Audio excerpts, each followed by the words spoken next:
Some more information about my brother Sam. There's going to be a lot of things about Sam because I wrote an enormous amount of notes and so on. You know, he had a full life considering how short it was, unfortunately.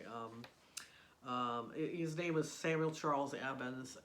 He was my older brother. He was born. He was about 4.5 years older than me. He was born on November 22nd, 1948, and passed away on June 15th, 1974. He was born in Coldwater. I think he was born in Coldwater, Michigan, or in that general area. It's like I can't seem to find the exact place where he's. And then he passed away. I think in the hospital in Torrance, California. I wanted to talk about.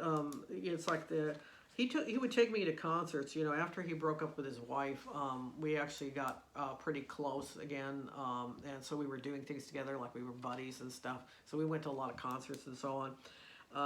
It's like on my 21st birthday, he took me to Johnny Winter's concert, and I think that was in Long Beach. And I remember him saying about, you know, it's like I was going, it's like, well, maybe it's like I was telling him about my birth, talking about my 21st birthday, and he said, you know, I said, it's like, well, I'm go and have dinner or whatever, and he says, no, you should spend it with family. So he went and got tickets for this concert, and I think it was on a Friday, so it was like a Friday night concert. And he actually got me a date.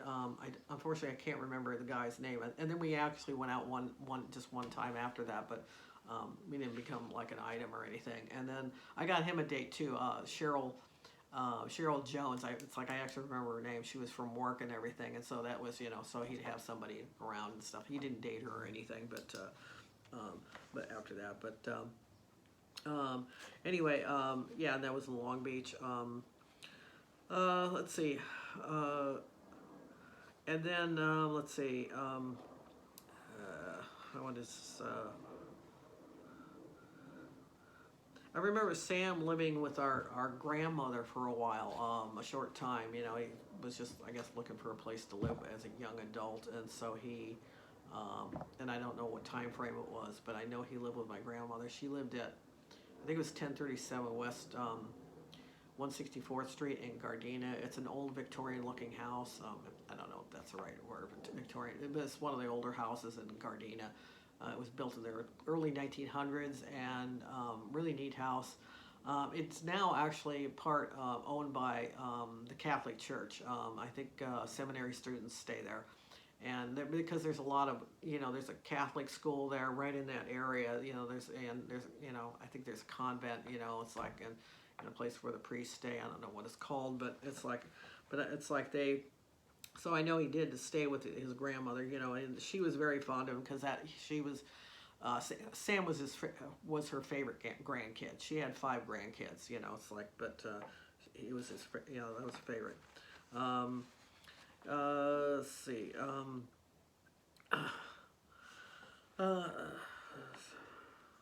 He was about his personality. He was had a very sharp wit.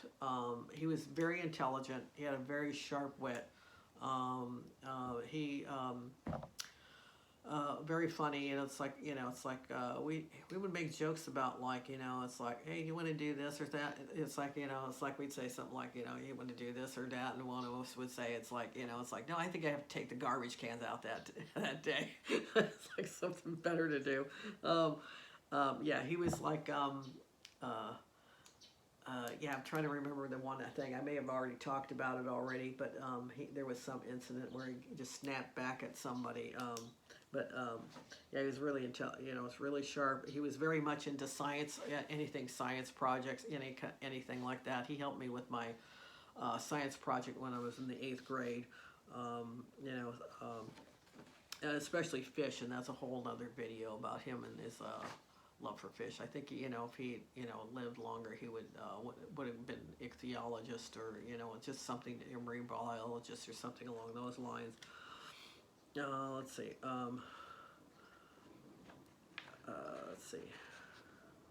One time, you know, I remember when I don't think he was living here at the time, but he was like in the front bedroom, and he was laying on the bed, and I kind of interrupted him. You know, it's like but I remember him talking to a tape recorder, because he was a really great public speaker, and he had a lot of practice doing that. And he, it's like, and he walked in the front bedroom, and I accidentally interrupted him when he was doing this recording of something. He was talking about, you know, I don't know, I can't remember what it was, some talk or something he was going, and he was recording yeah, and he was likely, I think he was likely going to a fish club meeting, one of the fish club meetings, and he was doing you know, preparing for a speech at a fish club meeting, because I remember going with him to one of the fish club meetings, and he was,